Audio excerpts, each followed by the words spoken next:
The Gaddi are a sheep-herding community who travel in the higher reaches of the Dholadhar range of the Western Himalayas. Their traditional habitat are the slopes and forests that stretch from the high passes of Lahore to the Kangra Valley in Himachal Pradesh.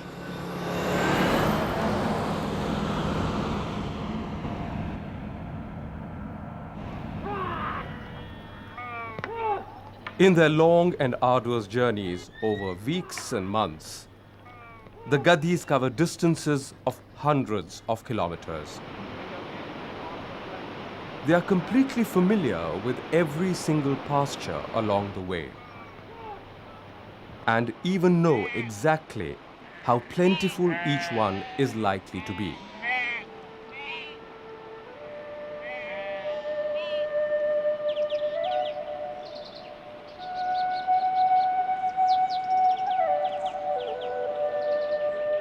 In the lap of these high mountains nestles the valley of Bharmor, popularly called Gaddi, land of the Gaddi people.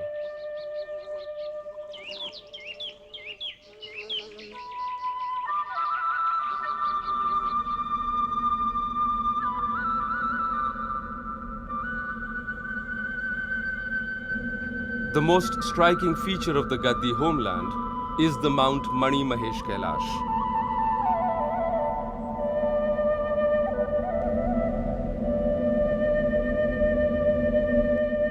Believed to be the abode of Lord Shiva, its presence sanctifies the origin and essence of the entire region.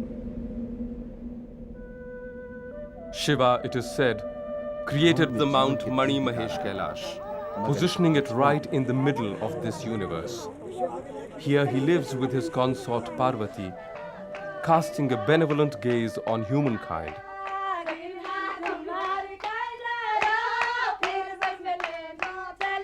Especially towards his chosen devotees, the Gaddis.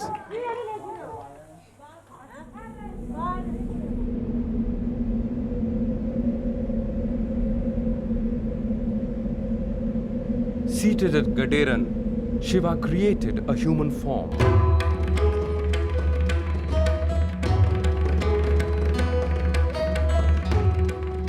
From a speck of earth taken from his body, and gave it life by sprinkling water over it and blowing air into its nostrils. He called this human Gaddi.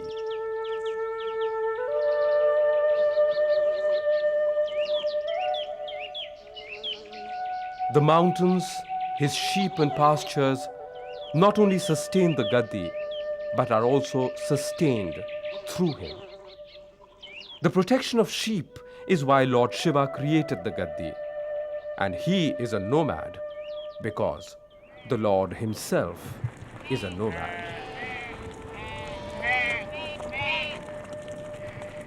He roams from pasture to pasture, from hill to hill, because his Lord has ordered him to do so.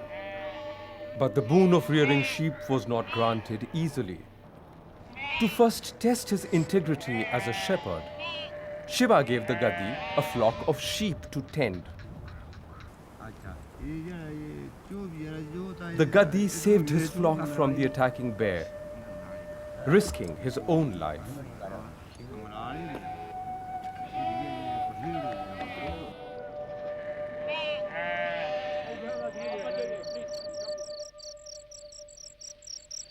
At night, when he was about to sleep, Shiva led his flock astray.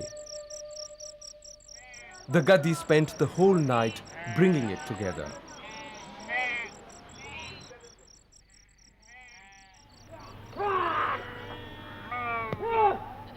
Shiva was finally convinced and gave the Gaddi his flock and his garb.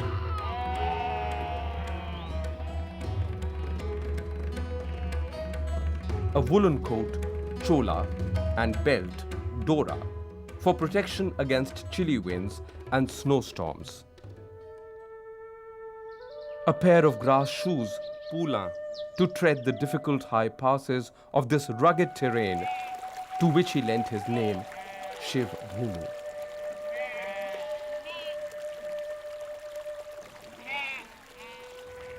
This terrain has sustained and nurtured the Gaddi, providing him with a distinct territorial, cultural, and occupational identity.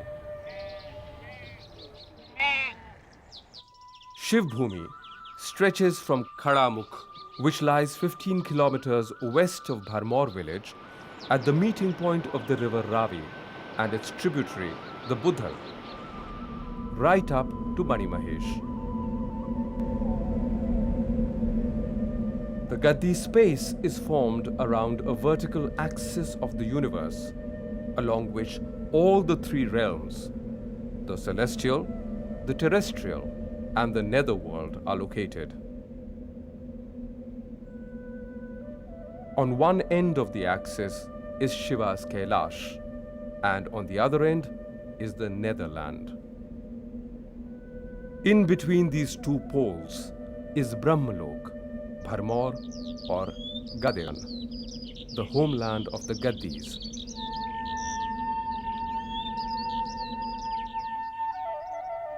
Made sacred firstly as the chosen abode of Shiva, and secondly as a land situated on the Yoni basin of Shiva.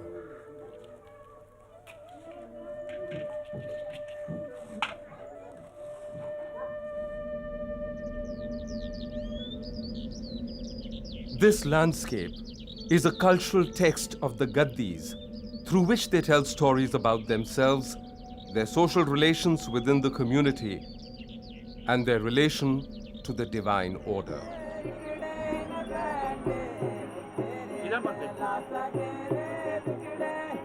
Bharmor is believed to be the original capital of the rulers of Chamba dynasty.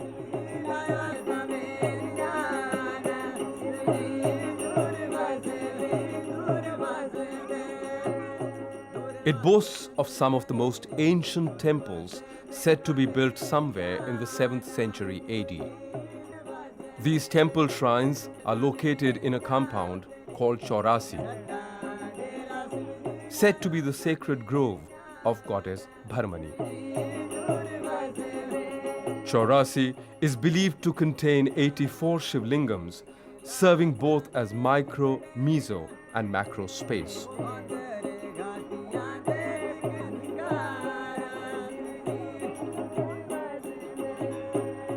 The temporal world consists of 4 paths which all lead to Chaurasi. After death, the soul crosses 16 bridges to reach this courtyard at the Dharmeshwar temple in Chaurasi. The shrine of Mani Mahesh stands in the center of the Chaurasi temple complex.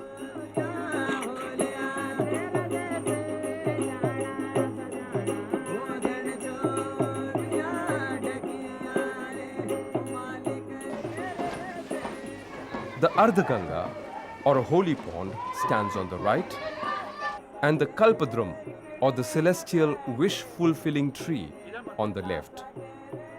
Dharmraj, the god of death, and Narsingh, the god of justice and incarnation of Vishnu, are situated in the northwest and north, respectively.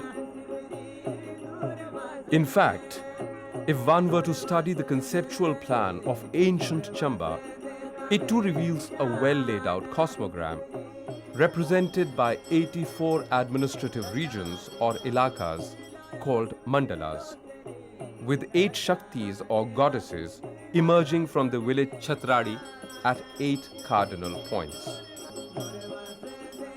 The center of this cosmogram is, however, not located in any one place, but at a number of centers on a vertical line starting from Saho, the lowest axis on the vertical line, Chamba, Chhatradi, Bharmor, Hadsar, and Dhancho in the middle, with Mani Mahesh at the top. This vertical route with its 7 stopovers is the traditional pilgrimage route taken by Shiva on his first journey to Mani Mahesh from Kashmir.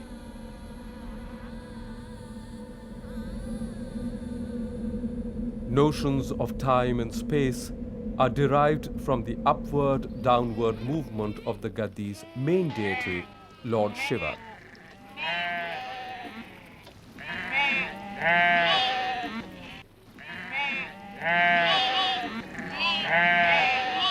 Shiva resides at Mount Mani Mahesh for one half of the year. Then he migrates to Pialpur, the Netherlands, in the winter months,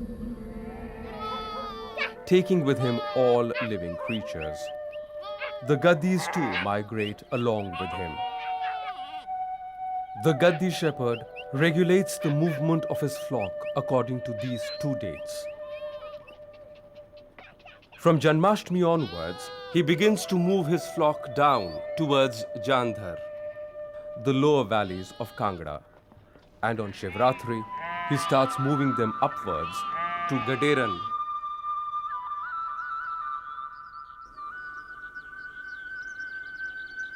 This cyclical movement is so important to the Gaddi that it is reflected in their more sedentary existence as well, in their settlement pattern and in the way they construct their houses, which stand as if on a vertical pole.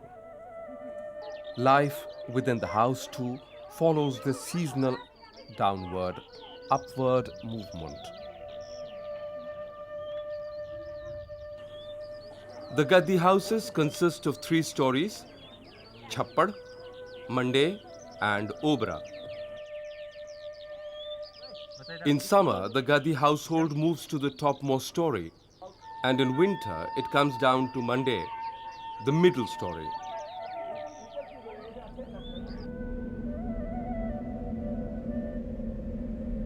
The Gaddi economy, to a large extent, dependent on their traveling and their ability to keep up a regular supply of fodder. In the animal timetable, it is understood that while the higher reaches of the mountains provide more food in summer, the lower reaches have ample fodder in winter. Their journeys begin around May and could continue till November.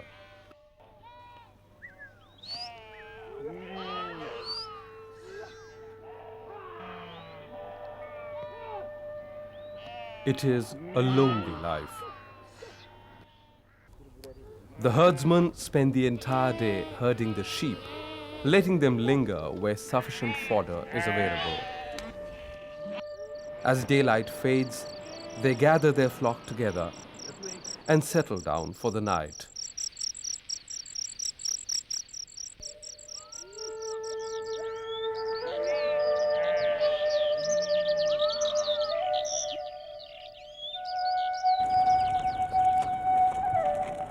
And each day begins like the previous one, with the herdsmen setting out early with their animals to reach the next pasture as soon as possible. The pastoralist develops an amazingly close relation to his flock, and despite the large numbers, each animal is cared for individually. The flock begins to bring forth offspring, fed on nutritious grasses of the high passes. They display their thick coats of wool.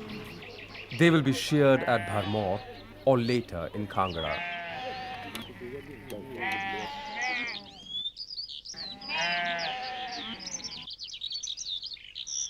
Summer is shearing season, for the sheep can do without their woolly coats in the warmth of the lower reaches. Wool has been a traditional item for barter and business for the Gaddis. While the men busily shear their animals, the women tease and clean the wool. This is the time when the Gaddi village hums with activity, with all its members back in the fold.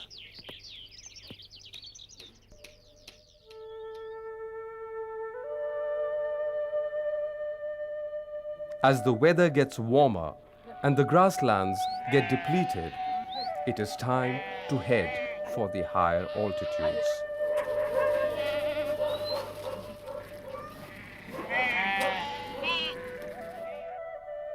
As the herds reach the higher plateaus, their arrival coincides with the end of the rains. Precisely around the same time, the different Gaddi flocks find themselves at the end of their annual journeys. It is time for them to make their way back.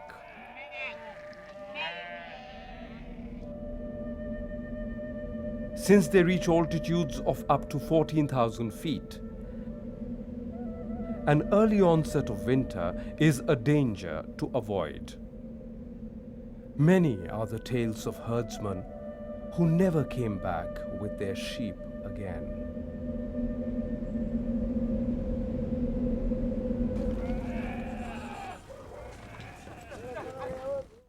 Before migrating to the lower hills, the Gaddis must make a pilgrimage to Mount Mani Mahesh. The pilgrimage in many ways recreates and replicates the first ever visit by a human being to the holy abode of Shiva. It also validates and sanctifies the Gaddi identity and their cosmology.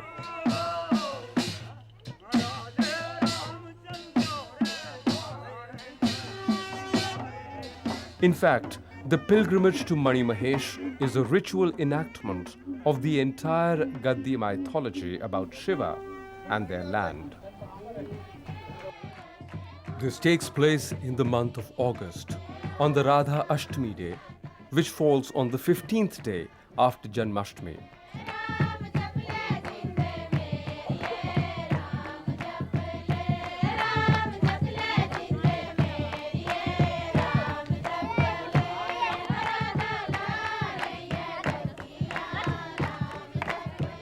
Gaddi festivals, or Jatar, are held to honor village or family deities and focus on seasons and agricultural cycles.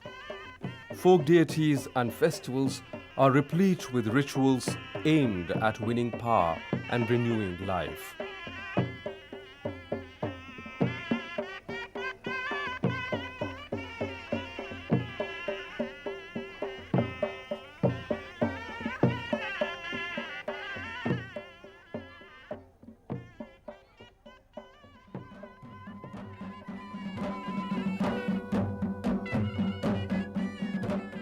The 10-day Gugal Jatar is held in many villages, during which an umbrella representing a deity called Gugri and her brother Ajyapal or Gugga Mandlik, along with a procession of about 5 chelas of different deities, collectively known as Panchbiri, roam from village to village.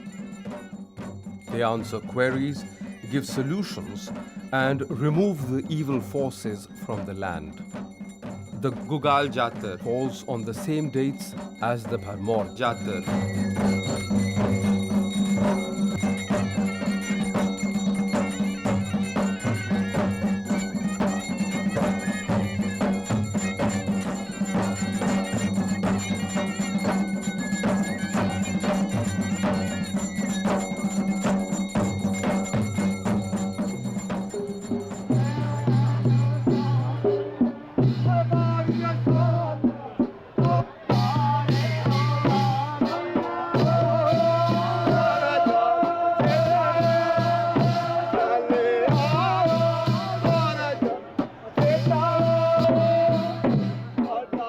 The Bharmor Jatar was started by the Chamba dynasty, through which the king sought to legitimize his control over the resources as well as symbolically map a territorial boundary that fell under his control.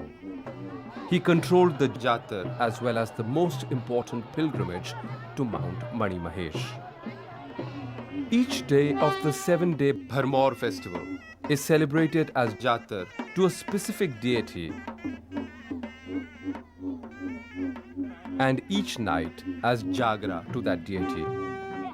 The first night is celebrated in the Narsingh temple as Thakur Janam, held in honor of Vishnu, when he emerges from the netherworld to take over from Shiva, who will go into the netherworld in September-October.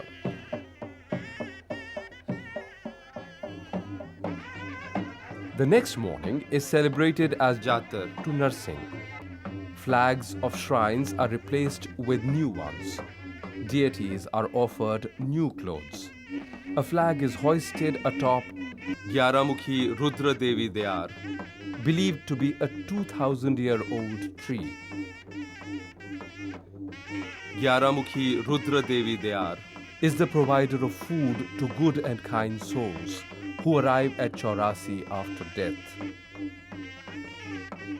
Sippi chelas and Rehada musicians gather here with musical instruments, praying for protection of the lone climber who must hoist the flag on the highest branch. Each instrument they play is linked with the human body. Pawn is believed to be Shiva's daughter. Other instruments played are dhol, kal and teti. The night is dedicated to Shiva as Gaddi men and other pilgrims from Bharmor dance in his honor.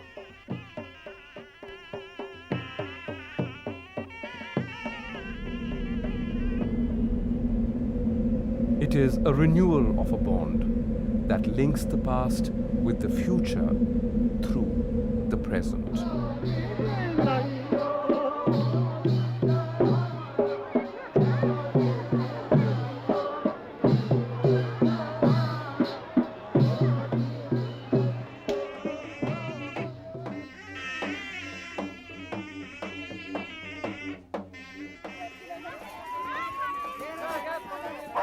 Public exorcism called Nali takes place during the Jatar. The traditional healing chants of the Nali exorcise ghosts and spirits and extract herbs from the body of an individual.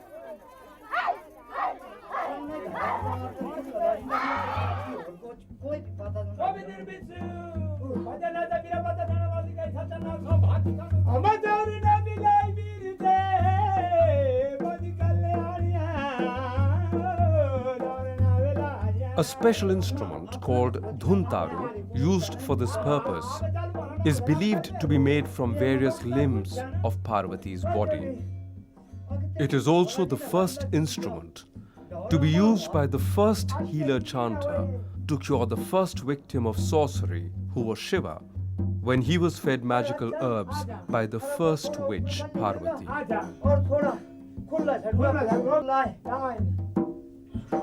This entire episode is sung in the Gaddi oral narrative, Saveen. Chants and episodes from other oral narratives sung by the Jogi makes the victim go into a trance. He then begins to visualize circumstances leading to his infliction. Exact sequences and their details, right from his tormentor's first thoughts, unfold before his eyes.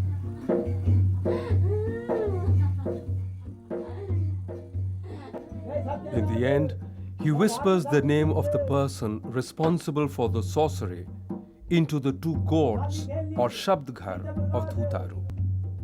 Dhutaru Shabdghar represent the two breasts of Parvati. Then the contents fed to the person by his tormentor are purged from his body. In cases of spirits haunting the person, offerings are made to it so that it may leave. Participation in the Mani Mahesh Yatra is not mandatory, and not all Gaddis undertake the pilgrimage. But once in his lifetime, every Gaddi must pay this visit to the abode of Shiva. However, there is a group of people for whom this pilgrimage is mandatory, and they must undertake the journey every year. These are the oracles from the Sippi community, a low caste whose traditional occupation relates to weaving and tailoring. The outcast Sippi becomes the carrier of the divine substance of Shiva. They are known as Shiv Chelas, and the legend associated with their ancestor Trilochan Mahadev serves as the charter of the pilgrimage. Trilochan, a Sippi lad, was the first and the only one to have visited the abode of Shiva in human form. Shiva, posing as a shepherd, wanted Trilochan to carry a sack full of salt for him.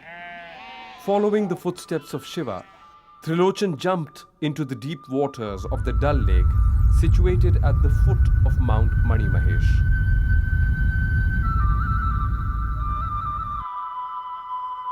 From here, he was led to Shiva's Mount Kailash, where he served as a tailor.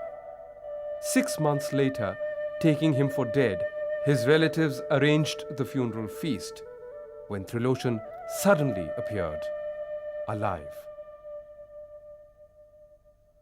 The funeral feast was quickly converted into Nuala, a specially organized Shiv worship. Trilochan Sippi became Trilochan Mahadev, one of the many forms of Lord Shiva.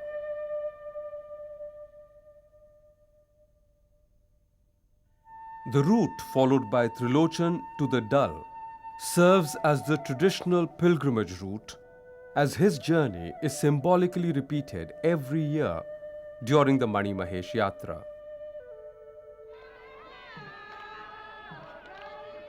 The Trilochan myth stresses the unity of the religious, social, and political realms in Gaddi life.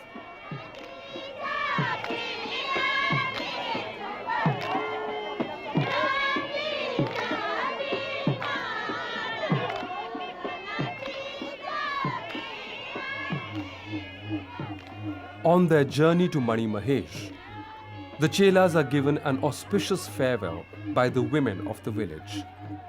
They leave the village playing the pawn. From Sachuin, they enter the village of Bharmor, where they are welcomed by the villagers and offered cash and sweets. From here, they proceed to the Chaurasi temple complex, which, besides housing shrines to different deities, serves as the social, cultural, political, and historical center of Bharmor.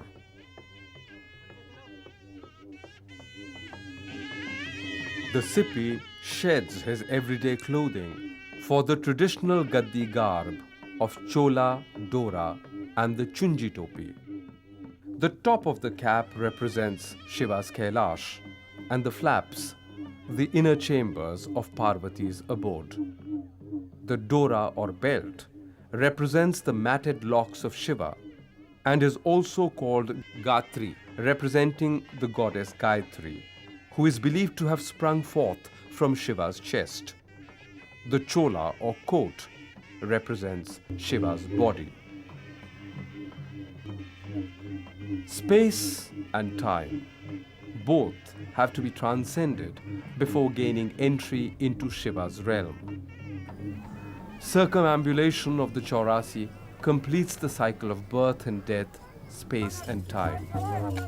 Hereafter begins the absolute realm of Shiva, who as Chaurasi Mahadev symbolizes the transcending of space and time, of masculine and feminine, of life and death.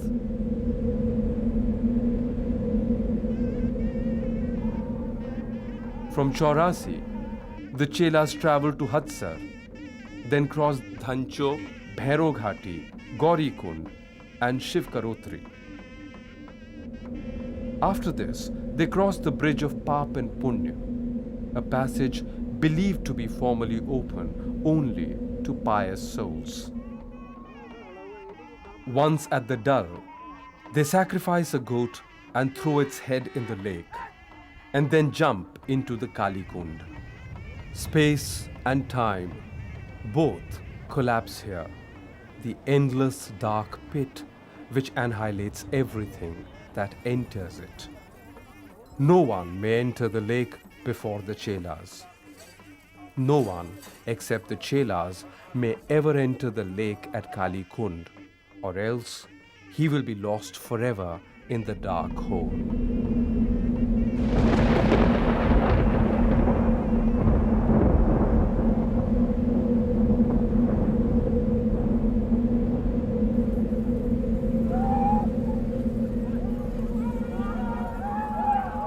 The Nahaon or holy bath begins after the Chelas come out from the lake.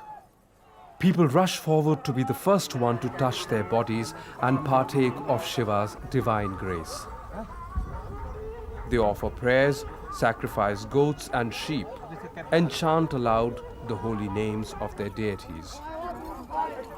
People surround the chelas, who answer their queries, grant them boons, predict the future, and forecast the weather.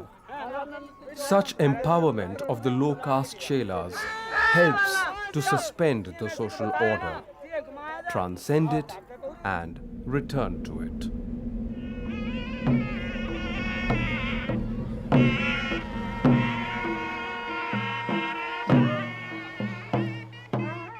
Although the pilgrimage is over for some, other chelas who come from Chhatradi take holy water back for their goddess, the Shiv Shakti. The Jatar starts at Chhatradi only after the goddess has been bathed in these waters.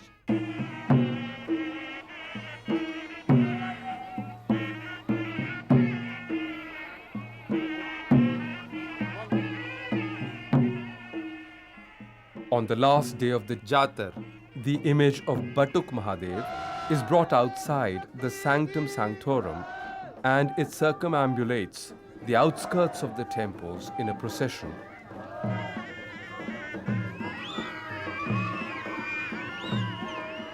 A dance performance takes place here. Masked dancers, known as Kappad Buddha, occupy the temple space, and they are driven back by the jeering crowds. Kappad Buddha, comprising 4 males and 1 female, symbolize the forces of decay, degeneration, and infertility. These forces are challenged by the goddess and are overcome in the battle, thus ensuring prosperity and fertility.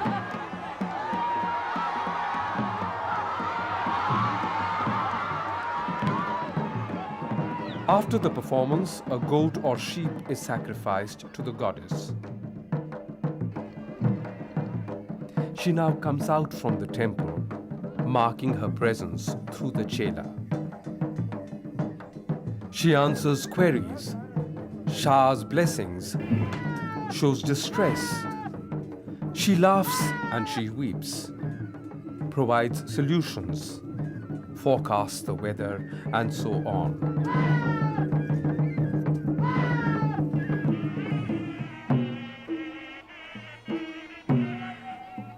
The men, now dressed in traditional chola and dora, join in a dance to honor the goddess. Through their dance, they enact the battle between the goddess and Kappad Buddha and the victory of the goddess in the battle.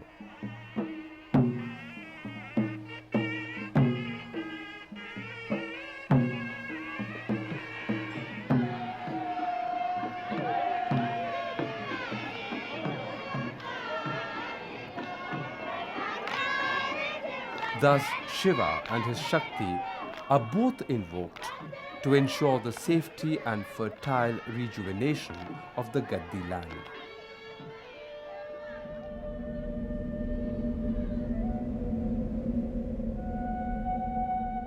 In fact, the Gaddi mythology not only empowers the landscape with divine presence, but most importantly, it landscapes the divine.